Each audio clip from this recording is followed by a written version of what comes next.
Hey guys, it's Dad. It's Sunday afternoon.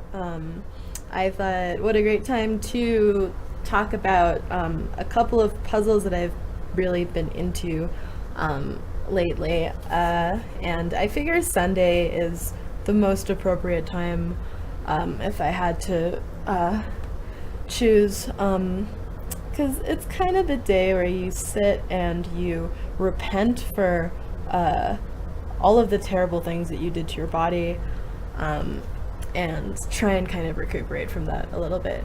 So we have these two sort of thematically related games. The first being called Kami, the second being called Tengami. And I'm not Japanese. I'm sure those words are related. I think Kami means paper because it says paper right there on the screen. And they kind of approach the subject matter from two different angles. Kami stays like purely in sort of two-dimensional territory, and it's a lot more sort of about pattern recognition, whereas you need a little bit more spatial understanding for the latter game. But in both cases, there's sort of this sense of wonder, for me at least.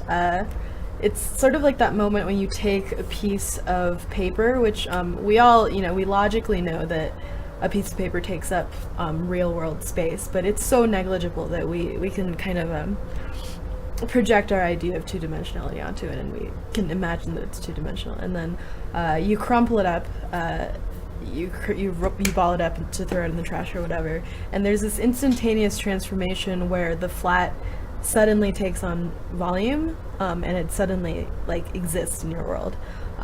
So I think there's just this like very like childlike sense of awe when thinking about 2 and 3 dimensionality. So we'll look at some gameplay from the first one, and I don't know, if you guys know me, you probably know that I love puzzles, just mainly because they calm me down, and I'm a person that needs calming down. And I've loved crosswords ever since I was a kid. I rarely finished them until I got to college or something, but Village Voice, New York Times, all of that stuff was my jam. But yeah, it's nice to take a break from sort of all these AAA games with like advanced gameplay mechanics, and just sit down with kind of these small indie releases that are, they're not necessarily groundbreaking, but I think they're, visually, aesthetically appealing. It's sort of this new generation of games that strive to appear handmade or use sort of like alternate production methods. So we're gonna go ahead and get right into Kami. So I finished the first page of puzzles a night or so ago, and it begins like dead easy. You guys are gonna laugh at me. And it's basically like a paint by numbers or like a paint bucket from Kid Pix. If you missed out on Kid Pix, like if you're like a post-90s kid and you never played Kid Pix, then like really just get fucked.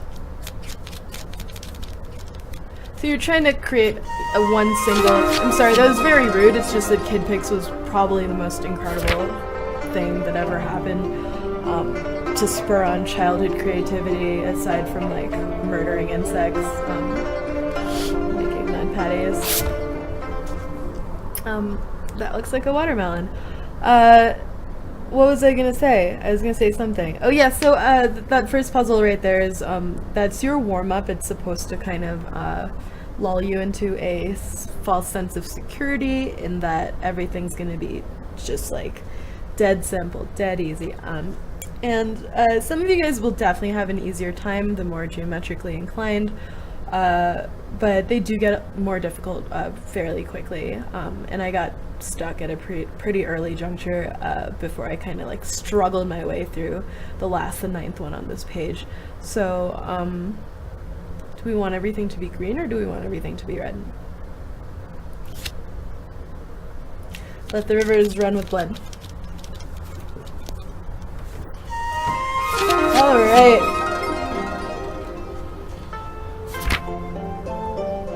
I can guarantee you safe passage up until puzzle 6, and then we'll see how I'm feeling. Because it just might not be worth it for us to, you and I, dear watcher, dear viewer, to sit together and try and puzzle this out, especially if you have an interest in playing it yourself.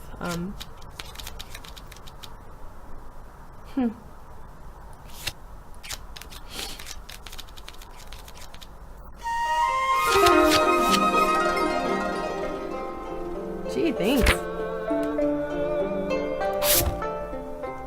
So I think it's at puzzle number 4 where it starts to become apparent that this puzzle is also very concerned with, I would call it the order of operations, meaning that you want to maximize, right, how much space you can cover in one color. And there's an order in which you must do things. It's not really like this non-linear process where you can just kind of throw this color over here and over there and then you end up with what you need. There's definitely like a specific set of things that you need to do, and that's part of, I think, the puzzle, is not only recognizing the patterns but also figuring out like not where to put things but when to put things, and I think that's really interesting. And please bear with me because this might not be the thing. Never mind, we're good.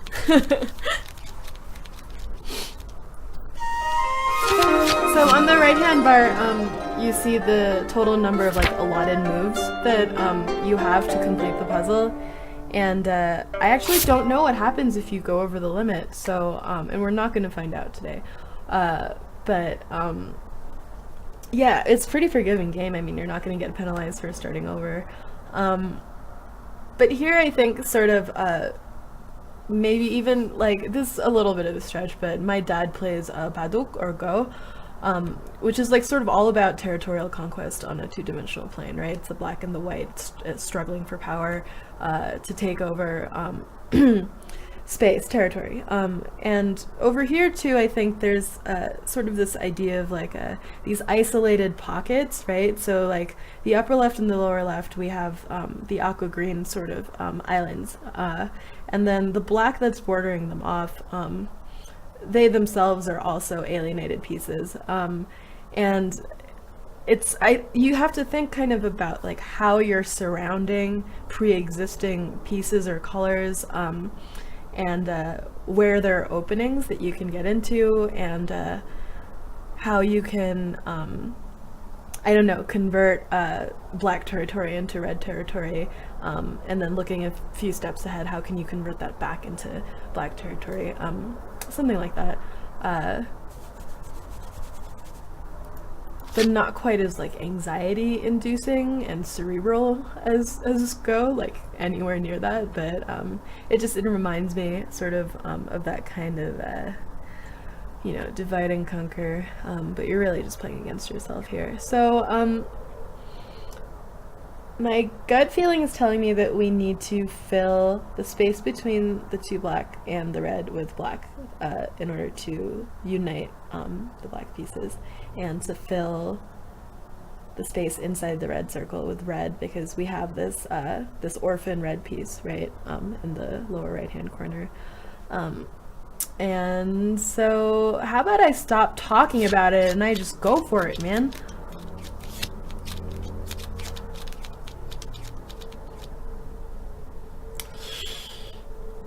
How many steps? Oh, we have three steps. I think we're doing okay. So yeah, there's this back and forth. We went red, but we're gonna go back now. That's how we do. We now have 2 remaining steps, and all we have are 2 additional territories. So we got this and we got this. We're good to go.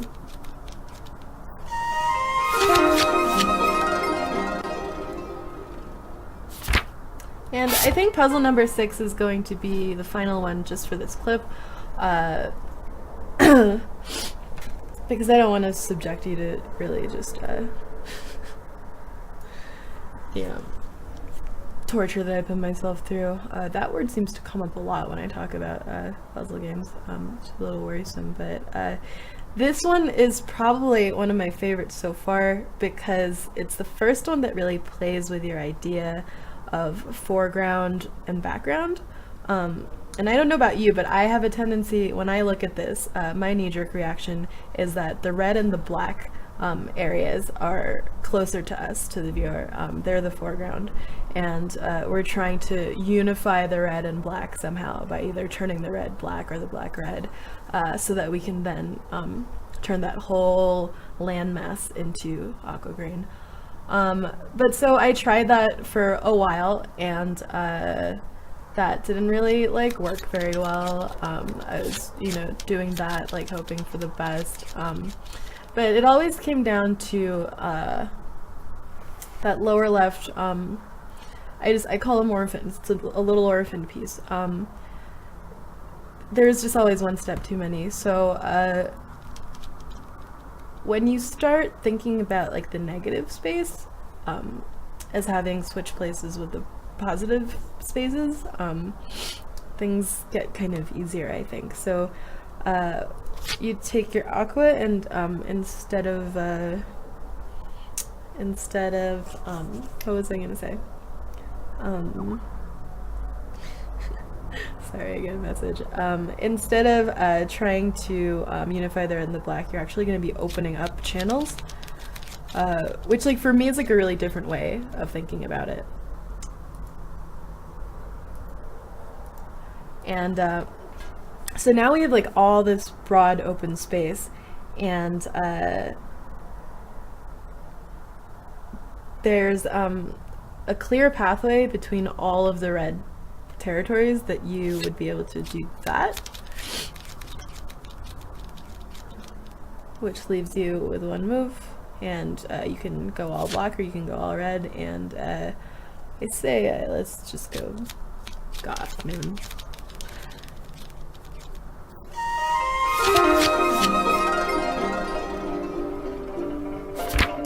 So yeah, that's the first 2/3 of the first 1/5 of puzzles that are available. And the next page looks like this.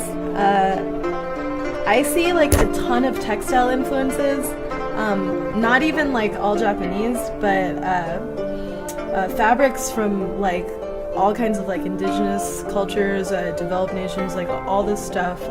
There was a time, a long time ago, when I had a brain that did things, that I used to read about that stuff a lot, and I'm seeing like just a lot of influences, and it's not just paper crafts. So we're gonna move on, and we're gonna take a look at Tengami, which is a little bit different, because it kind of draws from a different tradition of making. Like, I really see this more as like kind of weaving or pattern making, like for fabrics or textiles. But you kind of get into like artist book territory, like tunnel books, things like that, which are also not exclusively of Japanese origin. There's a very deep papercraft tradition in Japan, but there's also a pretty significant one in Western areas. So yeah, it's sort of like an amalgam of all of that in both games. So we should go ahead and take a look at that.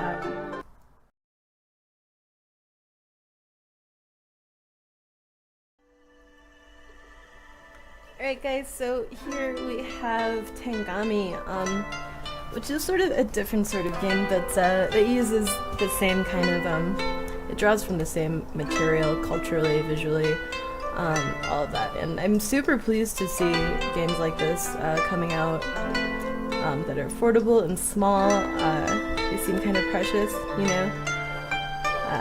Their scope is not super broad, but that's kind of the beauty of it, I think. So we'll start over, and that is okay because I was stuck as fuck.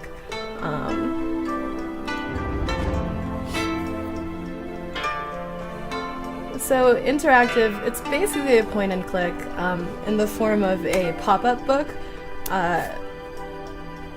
And pop-up books and artist books are really interesting. It's not just like a Japanese tradition. Like I can post some stuff on papercrafts if you guys are interested. But it's literally the art of taking the two-dimensional and making it three-dimensional. So the parts that are interactive are glowing like this. Sometimes the controls are a little bit counterintuitive or a little bit clunky to work with.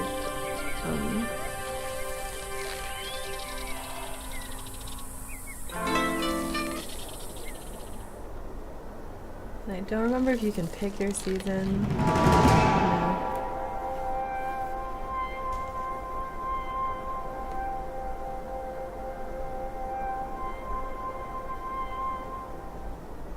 Right, dude.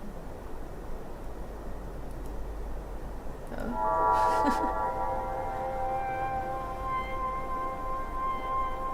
This is one of those things where, like, I have a terrible eye for detail, so, like, the game is very explicit in highlighting the things that you need to click, i.e., that cherry blossom right there.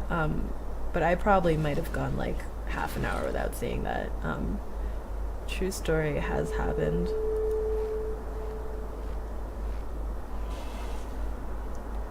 So I really love that when he turns sideways, he turns into just this slight little thing, this slip of paper. Reminds me of like Peter Pan, his shadow, you know, all that stuff, all that good old childhood stuff.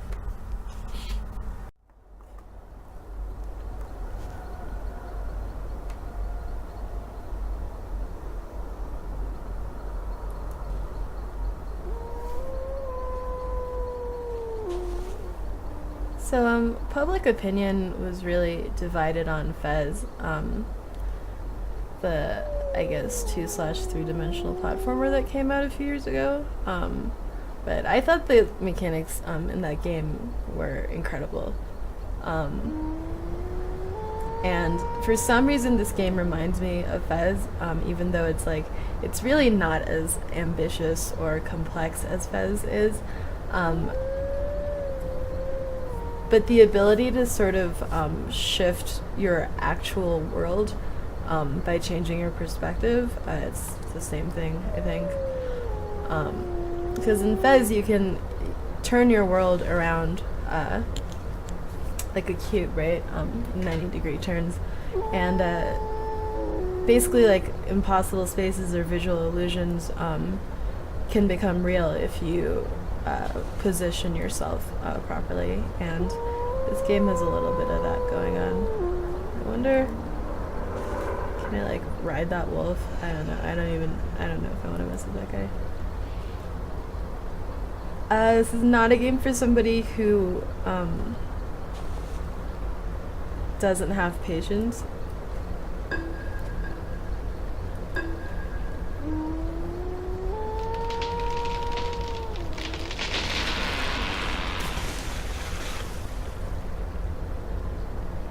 You think he'll attack me?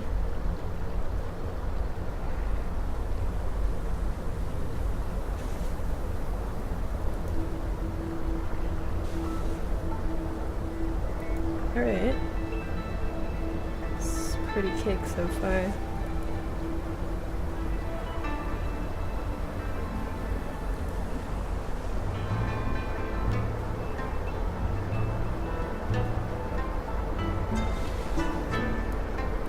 What happened? You got a little thing right here. Go stand right there. Good boy.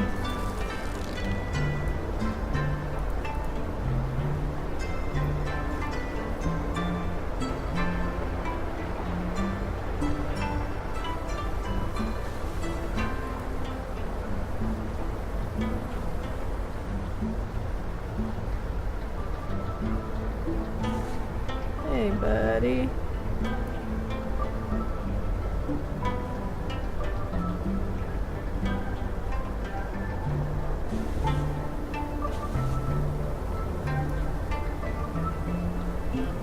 What would you have me do?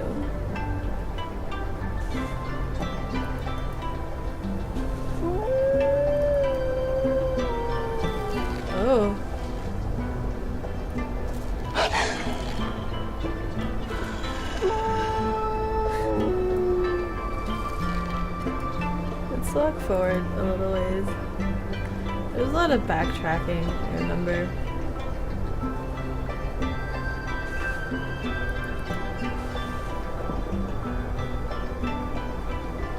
If this seems like super soporific and yawn-inducing to you, don't play the game.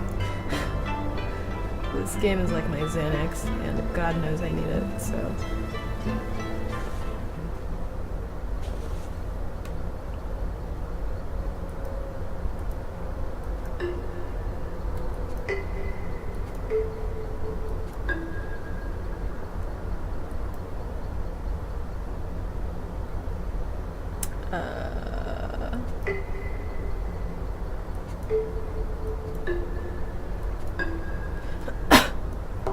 I don't know if I'm supposed to just like do this blindly.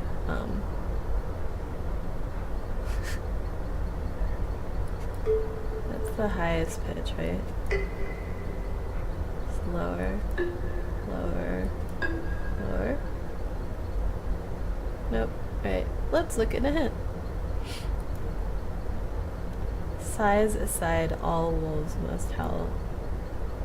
Are we going by size?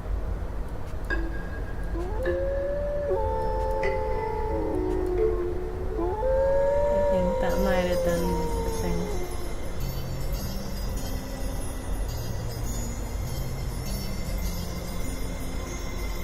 Alright.